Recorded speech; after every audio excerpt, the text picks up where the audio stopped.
వామ్మో వామ్మో హరీష్ రావు సారు రేవంతం సార్ని అటెంకాల చేయి గుర్తు సర్కార్ లీడర్లందరినీ పొట్టుగా అరుసుకున్నాడులా.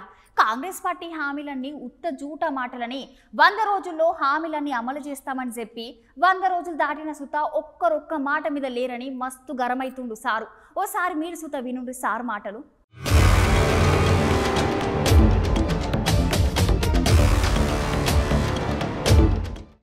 నిన్ననేమో పోయి ఆగస్టు 15లోగా రుణమాఫీ చేస్తా అని నయా నాటకం పెట్టిండు రేవంత్ రెడ్డి. బట్టి విక్రమార్క అంటాడు నేనే మేము 100 రోజుల్లో చేస్తామని ఎక్కడ చెప్పనే లేదు అని చెప్పి ఇవాళ రైతుల్ని అవమానపరుస్తా ఉన్నాడు.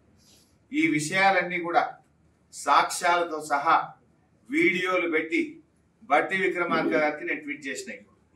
ఇప్పటికైనా బట్టి విక్రమార్క గారు నా వీడియోలను నా ట్వీట్ను చూసి రేవంత్ రెడ్డి మాటలు విని ఈ రాష్ట్రంలోని 70 లక్షల మంది రైతులకు క్షమాపణ చెప్పాలని చెప్పి నేను ఈరోజు డిమాండ్ చేస్తా ఉన్నా. మీరు మాట తప్పింది జాలక ఇంకా రైతులను అవమానపరుస్తారా? రైతు బంధు ఇవ్వమంటేనేమో ఒక మంత్రి గారేమో చెప్పుతో కొట్టా అంటాడు. అందువల్ల కాంగ్రెస్ పార్టీ ఈ ఎండిపోయిన పంటలకు తక్షణమే 25,000 రూపాయలు నష్టపరిహారం ఇవ్వాలని మేము డిమాండ్ చేస్తా ఉన్నాం. వడగళ్ల వాన వల్ల నష్టపోయిన రైతులకు ఎకరానికి 25,000 రూపాయలు ఇవ్వాలని మేము డిమాండ్ చేస్తా ఉన్నాం.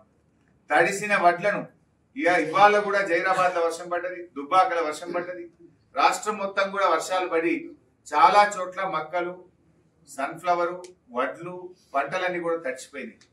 తడిచిన ధాన్యాన్ని కూడా కొని రైతులను కాపాడాలని చెప్పి కూడా మేము ప్రభుత్వాన్ని డిమాండ్ చేస్తా ఉన్నాం. అంత మోసం తప్ప ఏమిచ్చింది ఒకటే ఉచిత బస్సులు, అంతా తుస్సే.